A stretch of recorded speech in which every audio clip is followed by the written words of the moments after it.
नमस्कार, city post live में आपका स्वागत है। मैं हूं अनुराग। नीतीश कुमार बीजेपी नेताओं के निशाने पर हैं और लगता ऐसा है कि जैसे बिहार में नीतीश कुमार अकेले सरकार चला रहे हैं और बीजेपी विपक्ष में खड़ी है। जी हाँ, हम ऐसा इसलिए कह रहे हैं क्योंकि पिछले दिनों संजय जायसवाल जो बिहार बीजेपी के अध्यक्ष हैं, उन्होंने सवाल खड़े किए थे बिहार पुलिस पर और सरकार को घेरे में ले लिया था दलितों के मुद्दे पर। दलितों के मुद्दे पर उन्होंने ट्वीट किया था लंबा चौड़ा और सरकार को घेर लिया था। उन्होंने कहा था, एक किशनगंज और पूर्णिया का मसला उठाते हुए कहा था कि सीमांचल इलाकों में कहा था कि प्रशासन निर्दोषों पर कार्रवाई कर रहा है, दलित समाज के लोगों का रास्ता अल्पसंख्यक समाज के लोग रोक रहे हैं, ईंट की दीवार बनाकर अल्पसंख्यक समुदाय के लोगों ने बंद कर दिया है, लेकिन प्रशासन की तरफ से कोई कार्रवाई नहीं की जा रही है। इस तरह के मसले उठाते हुए उन्होंने दलितों का मुद्दा उठाया था और कहा कि दलित समाज उत्पीड़ित हो रहा है और अल्पसंख्यक समाज इसके लिए दोषी है। इस तरह की बात करते नजर आ रहे थे बीजेपी के प्रदेश अध्यक्ष संजय जायसवाल। अब एक और नेता और नीतीश सरकार के मंत्री ही अपनी सरकार की मंशा पर सवाल खड़े कर रहे हैं, बड़ा सवाल खड़ा कर रहे हैं और लेटर भी लिख दिया है उन्होंने। जी हाँ, हम बात कर रहे हैं नीतीश सरकार के मंत्री हैं जो खान एवं भूतत्व मंत्री जनक राम चमार की। जी हाँ, जनक राम जो मंत्री हैं नीतीश सरकार के, उन्होंने बड़े सवाल खड़े किए हैं बिहार सरकार की कानून व्यवस्था पर और उन्होंने लंबे चौड़े लेटर भी लिख दिए हैं इसके लिए। तो नीतीश सरकार के मंत्री ही सरकार की व्यवस्था पर सवाल खड़े कर रहे हैं, कानून व्यवस्था पर सवाल खड़े कर रहे हैं। इसलिए हमने ऐसा कहा कि लगता है कि बिहार में नीतीश कुमार अकेले सरकार चला रहे हैं और नीतीश सरकार की बखिया उखेड़ रही है बीजेपी। हालांकि बीजेपी भी सरकार में है, पर बीजेपी के नेता जिस तरह से सरकार पर सवाल खड़े कर रहे हैं, कानून व्यवस्था पर सवाल खड़े कर रहे हैं, तो भ्रम की स्थिति पैदा हो रही है। खैर, हम आपको बताते हैं कि जो खान एवं भूतत्व मंत्री जनक राम चमार क्या कर रहे हैं। जनक राम चमार ने जो एक लेटर लिखा है और उसमें धर्म परिवर्तन का मसला उन्होंने उठाया है और नीतीश सरकार पर हमला बोल दिया है। जी हाँ, नीतीश सरकार के हालांकि हिस्सा वो भी हैं, मंत्री भी हैं, लेकिन धर्म परिवर्तन का मुद्दा उठाकर वो हमला बोल रहे हैं। इस मुद्दे पर जनक राम ने जमुई और गोपालगंज के डीएम और एसपी को पत्र भी लिखा है। जी हाँ, हम आपको बड़ी खबर बता रहे हैं। जो जनक राम चमार हैं, मंत्री हैं नीतीश सरकार के और उन्होंने सरकार के कानून व्यवस्था पर सवाल खड़े किए हैं और धर्म परिवर्तन का मसला उठा दिया है। जबरन धर्म परिवर्तन की बात उन्होंने की है और इसके लिए डीएम एसपी को पत्र भी लिखा है। दो जिले के डीएम और एसपी को उन्होंने पत्र लिखा है, जमुई और गोपालगंज क्षेत्र से वो आते हैं। गोपालगंज क्षेत्र से वो सांसद भी रह चुके हैं पूर्व में, वर्तमान में विधायक हैं और नीतीश सरकार में मंत्री हैं। माफ़ कीजिएगा, विधायक नहीं है पर एमएलसी हैं वो और नीतीश सरकार में मंत्री हैं।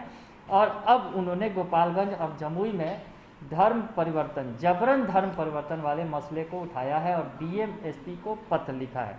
पत्र में मंत्री ने लिखा है, 4 जून को ये पत्र लिखा गया है जमुई के डीएम और एसपी को, जिसमें महादलित लड़कियों का जबरन अपहरण कर अल्पसंख्यक समुदाय के लोग उससे निकाह कर रहे हैं, ये बात उन्होंने कही है पत्र के अंदर। पत्र आप देख सकते हैं, पत्र हम आपको दिखा रहे हैं मोबाइल स्क्रीन पर।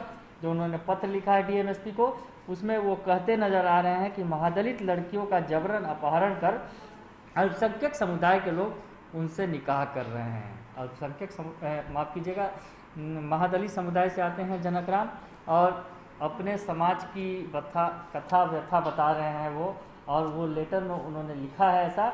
डीएमएसपी को ये पत्र लिखा है, जो पत्र अब वायरल हो रहा है। पत्र में मंत्री जनक राम ने कहा है कि जमुई के चंद्रदीप थाना क्षेत्र में एक नाबालिग लड़की का अपहरण कर विशेष समुदाय के लोगों द्वारा धर्म परिवर्तन करा दीपनगर मस्जिद में निकाह करने का मामला प्रकाश में आया है। उन्होंने ये बताया है, इस मामले में पीड़ित पक्ष ने चंद्रदीप थाना में अभियुक्तों के विरुद्ध प्राथमिकी दर्ज कराई है, जिसमें नाबालिग पुत्री का अपहरण कर धर्म परिवर्तन और निकाह का जिक्र है। मंत्री ने कहा है कि शिकायत में लड़की के पिता ने लिखा है कि अभियुक्तों के द्वारा उन्हें और उनके परिवार को जान से मारने की धमकी दी जा रही है, लेकिन पुलिस अब तक अभियुक्तों के विरुद्ध कोई कार्रवाई नहीं कर रही है, महादलित बस्ती के लोगों को परेशान कर रही है, ये कहना है।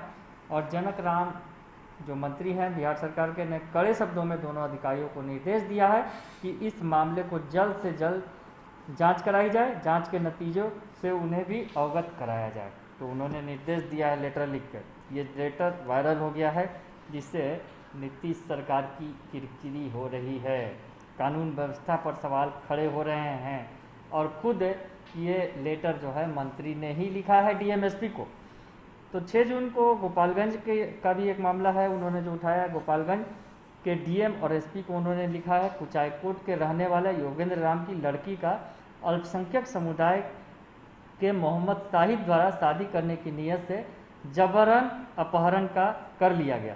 इसमें समा परवीन और खुशबू खातून की संलिप्तता भी है। वो बता रहे हैं लेटर लिखकर, ऐसी घटना से वो बता रहे हैं कि मादरी समुदाय के लोगों के बीच काफ़ी आक्रोश है। तो अब नीतीश सरकार के मंत्री ने ही सरकार की फजीहत करा दी है। ये लेटर जो वायरल हुआ है जिसमें साफ साफ पता चल रहा है, उन्होंने साफ साफ ये लिखा है कि कानून व्यवस्था नाम की कोई चीज़ नहीं है। उन्होंने डीएमएसपी को लेटर लिख कर कहा है कि इस मसले पर तुरंत कार्रवाई करें। महादलित समुदाय के लड़कियों को जबरन अपहरण कर अल्पसंख्यक समुदाय के लोग जो है जबरन धर्म परिवर्तन का जो ये मसला है वो उठा रहे हैं। तो बड़ी खबर है, बड़ा बवाल है और मंत्री ने गंभीर आरोप लगाए हैं सरकार पर, प्रशासन पर। तो अब देखना होगा कि जिस तरह से बीजेपी के लोग सवाल उठा रहे हैं सरकार पर, तो सरकार का क्या होगा, ये बड़ा सवाल है। क्योंकि बीजेपी के अध्यक्ष भी इस तरह की बातें करते नजर आ रहे थे पिछले दिनों, और अब जो मंत्री हैं सरकार में वो भी कानून व्यवस्था पर सवाल खड़े कर रहे हैं। बने रहिए सिटी पोस्ट लाइव के साथ, हम आपको तमाम ऐसी खबरों से रूबरू कराते रहेंगे, बताते रहेंगे कि अभी क्या कुछ हो रहा है। फिलहाल के लिए इतना ही, धन्यवाद।